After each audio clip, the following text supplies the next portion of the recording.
That day, my ex-husband showed up at my parents' house for the first time in 10 years. My wife and I are moving in here. Leave without causing us any trouble. What? Ignoring me, who was at a loss for words, my ex-husband continued. My wife, Amanda, got pregnant. Yes, my ex-husband had cheated on me with a young female colleague and left me 10 years ago. All we want is to provide a good educational environment for our child to be born. We can make much better use of this house than you who are single all your life. I sighed and shook my head as my ex-husband appeared for the first time in 10 years and spoke to me in an outrageous and a brazen manner. What are you talking about? You just can't. What? Are you listening to me? Don't you know? Who lives in this house now? As soon as my ex-husband saw a figure appear from behind me, he turned pale and started shaking. Who the hell is this? At this moment, my ex-husband, who had brazenly come back, realized his actions had backfired. My name is Jennifer. I'm a 45-year-old, a restaurant employee. The company seems to appreciate me fairly well, and among my peers, I'm progressing fairly smoothly in my career. Although I'm living a peaceful life now, it took me several years and many twists and turns to get here, experiencing numerous events along the way. Among them, the most significant event was probably my divorce from my then-husband, Michael. The cause was Michael's infidelity. He shockingly eloped with Amanda, my younger colleague. Amanda appeared as a charming colleague when behaving normally, but she had a tendency to covet what belonged to others around her. Moreover, her behavior was beyond normal envy. If she deemed something she didn't possess as valuable, she would want it. Whether it was an object or even a person, showing a complete lack of common sense. On the other hand, Michael had a friendly personality and demeanor and was easy to get along with. And I was attracted to these qualities in him at that time. Michael took a liking to me as well, which led to us dating. After a while, I introduced him to my family. By that time, we were already in a relationship with the intention of marrying. So this was a decision we made after discussing and settling on what needed to be finalized between us. My parents and sister took a liking to Michael, and he was also amiable towards them, which allowed the engagement meeting to go smoothly. However, it was after this that Amanda, my younger colleague, started targeting him. Passing by us talking in the break room, Amanda seemed quite surprised when she saw him. Apparently, I later found out that Amanda and Michael had known each other from high school and college. After that, Amanda started to intrude between me and Michael, often joining us not just at work but also in our private outings, making it a trio. While I sensed something off, Michael and Amanda's interactions continued even after our marriage. And the more they kept in touch, the more I started to feel uneasy. They would get excited over topics only they knew, and start sneaking off together. Michael, did you go out with Amanda yesterday? I wanted to be included too. Oh, my bad. I'll make sure to invite you next time. Michael's response, seemingly absent-minded, gave me an uneasy feeling. Later, when invited to dinner by another colleague, I was informed of a shocking truth during the meal. Shockingly, this colleague said that she saw Michael entering a hotel in the city arm in arm with a woman who wasn't me. Moreover, when my colleague showed me a photo taken on impulse, it turned out that the woman in the photo was indeed Amanda. I didn't want to believe it, but being shown the photo left me with no choice but to accept the truth. I had my colleague transfer any other photos taken and decided to confront Michael that day. Michael, what is this about? You and Amanda are in these photos, aren't you? Oh no. Well, this is, you know. With his indecisive attitude, Michael kept mumbling without giving a clear response. I turned a blind eye at first, thinking it was just an interaction between colleagues at work, but I never imagined it would escalate to betrayal. No, that's because you two were making a fool of me, weren't you? Did you have a good time on dating with Amanda, forgetting about your wife? As I pressed him further, Michael hung his head in silence, and eventually stopped responding altogether. It was the next day when Michael disappeared as if fleeing from the situation.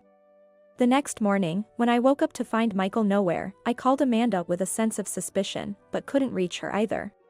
It was 3 days later that I discovered Michael and Amanda were together. Because papers signed by Michael to file for divorce were sent home, and Amanda also emailed me. There was only this one line written in her email. "Jennifer, I'm sorry, me and Michael will find happiness together." Of course, I couldn't accept it with just this brief email. But I couldn't even lodge a protest because I had no idea where they had gone, and I couldn't reach them. Furthermore, Michael had sent his resignation notice to the company by mail, eliminating any connections there as well. Feeling utterly helpless, I ultimately decided to agree to the divorce. For a while after that, I was plunged into despair and couldn't find my way back. I simply couldn't accept the reality that Michael had eloped with Amanda. But I couldn't stay down forever.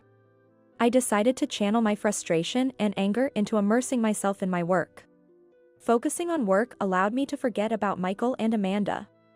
This dedication paid off, and the company recognized my contributions by promoting me and giving me a new position.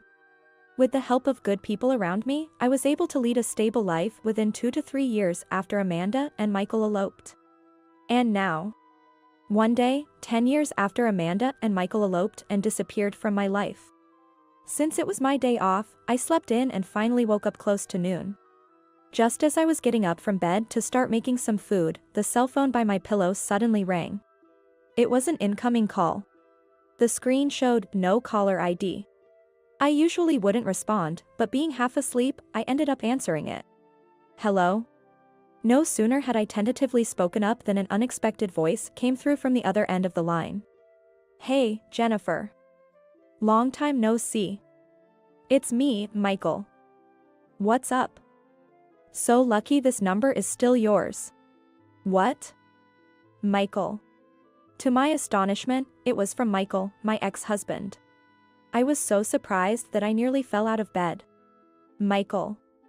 Why on earth would you contact me now after 10 years?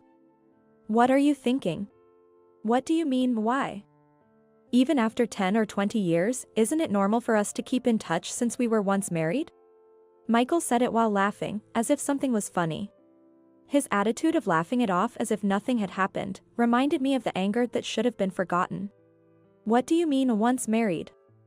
Stop fooling around, all right? How dare you contact me so brazenly? Let me ask again. Why are you contacting me now? Come on, Jennifer, calm down. It hasn't changed a bit that you were easily irritated." Michael's carefree tone made me feel like a fool, which irritated me even more. Although I didn't utter a word, perhaps sensing my mood over the phone, Michael finally got to the point. "Oh, anyway, you're living at your parents' house now, right? Can you pack your things and leave as soon as possible?" "What?" "Sorry for the sudden news to you, but me and Amanda have decided to move into that house." It is absolutely nonsense. What kind of thought process led him to such a conclusion? Actually, Amanda and I got married and she recently got pregnant. We want to provide a good educational environment for our child to be born. So, are you telling me to leave? Of course, you won't refuse, right? I'm actually being kind by telling you this. If you stay in your parents' house forever, you won't be able to remarry. My head began to ache with anger and disbelief. I never expected that after 10 years of no contact, he would reach out only to make such an absurd demand. Indeed, as Michael said, I had returned to my parents' house. I don't know how he found out about it, but it is certainly true. Of course, I'm going to say no to that. What? Why should I have to hand over my family home for you too? Are you stupid? You must be, right? When I retorted sharply, Michael, seemingly upset, snapped back in a harsh tone. "Oh, my bad. Besides, there's no way you, being infertile at 45, could even remarry. During my marriage to Michael, I never got pregnant." He's probably referring to that when he mentions infertility, but it's such an unpleasant way to put it. This is just ridiculous. Is that all you wanted to say? I'm not handing over this house, and even if you come here, I won't let you in. I hung up unilaterally. I didn't want to talk with Michael anymore. Still, this was just too selfish.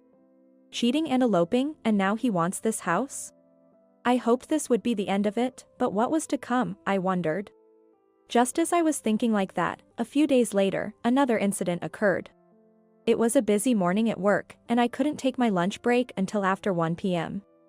After finishing my lunch at my favorite coffee shop near my workplace, I entered the building's entrance and spotted a familiar man. What? You've got to be kidding me.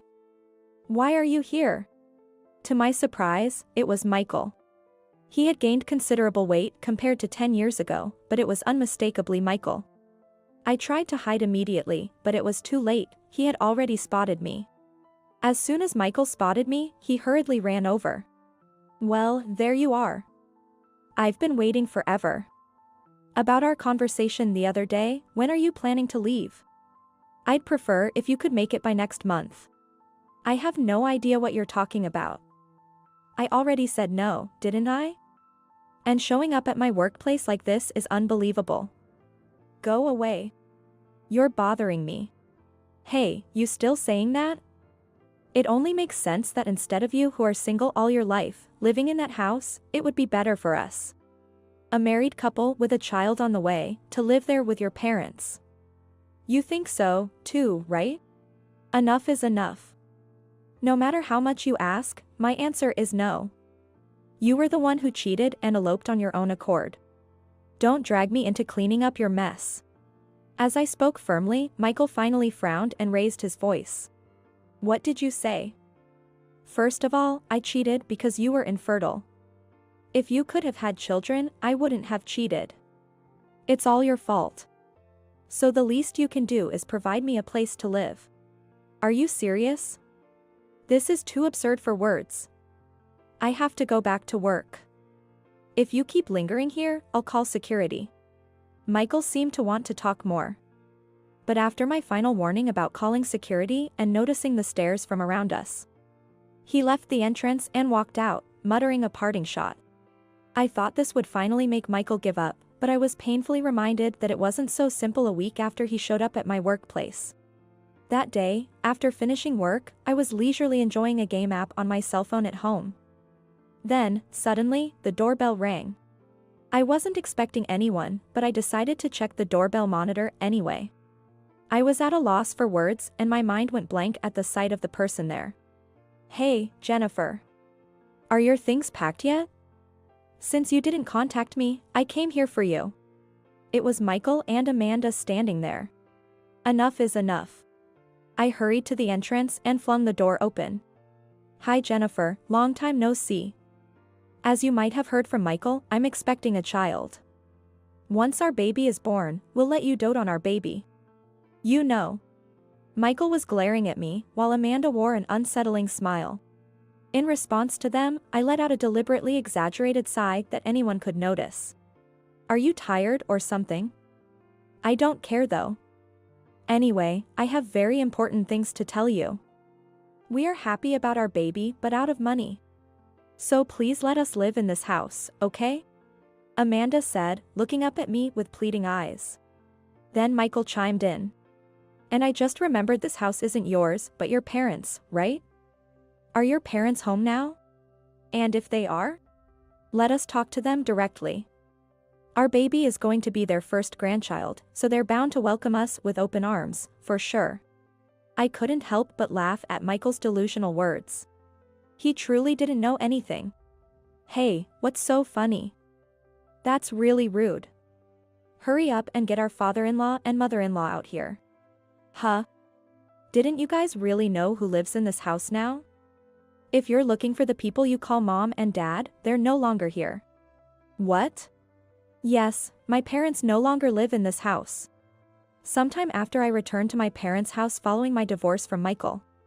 My parents gave me this house as a living gift and retired to the countryside on my mother's side. So, I am the owner of this house.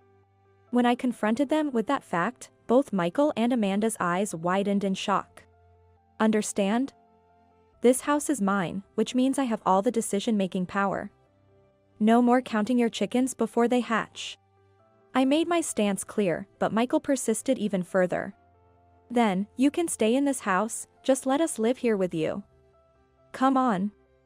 Let's get along like we used to. A trio, the three of us. That would be perfect, right? Oh, sounds like a great idea. Jennifer, it must be lonely living in such a big house all by yourself, right? If we live together. Everyone can be happy, wouldn't that be great? Still unable to break free from their wishful thinking, both of them started spouting absurdities. As I was about to retort, a voice came from behind me. Jennifer, what's going on? It's been noisy for a while now. Is something wrong?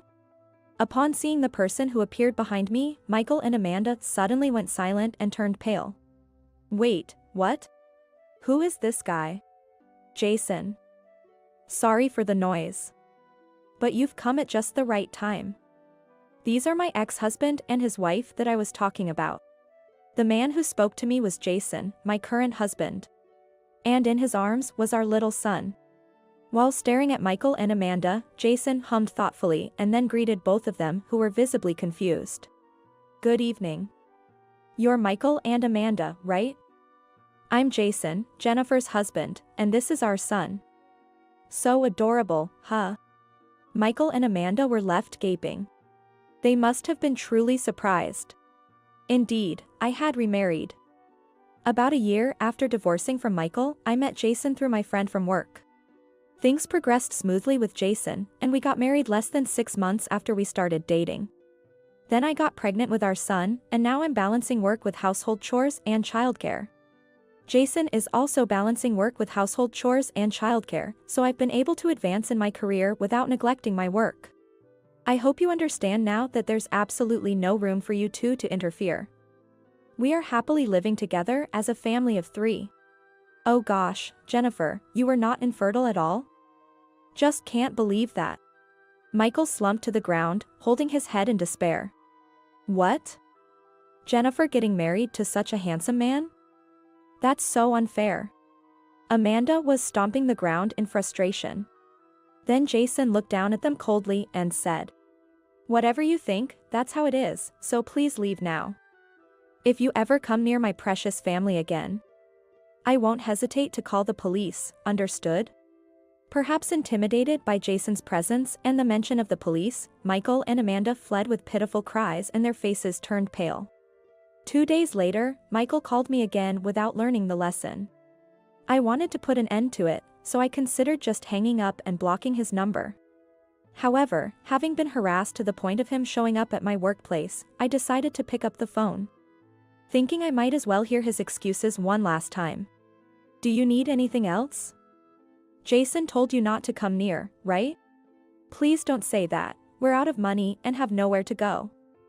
And we can't even rely on our parents' home anymore. Michael explained that after eloping and quitting their jobs, they had been living day-to-day on temporary jobs and part-time work. But after finding out Amanda's pregnancy, Michael had to cover all living expenses by himself, which led to both financial and physical hardship. Amidst all this, they remembered me and thought if I was still living in the house, they could somehow coax me into leaving. But their plan fell through when they failed to anticipate the presence of Jason and our son. Michael and Amanda then attempted to reconcile with Michael's parents, but having been disowned over the elopement incident 10 years ago, they were quickly turned away. It's quite a normal reaction. Come on, please, I'm sorry for what happened 10 years ago, and I'll do anything to make it up. So, you know what, it's too late. Goodbye. Having satisfied myself by listening to his pleas, I hung up and blocked his number and email. That was the last time Michael and Amanda appeared in my life.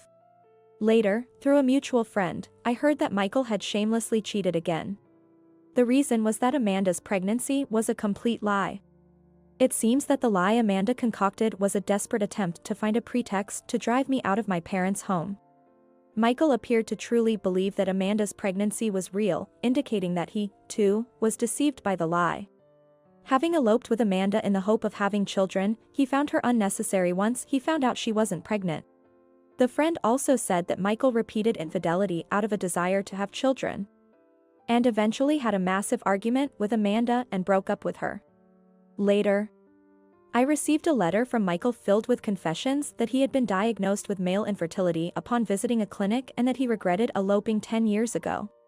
Of course, I ignored it, and Jason tore the letter to pieces and threw it into the trash with great vigor. Whether Michael gave up on reconciling because he received no response from me, or he never expected it in the first place, I never received another letter from him again. Having been disrupted by my selfish ex-husband after 10 years but managing to put him in his place, I resolved to forget about it and move on with my life.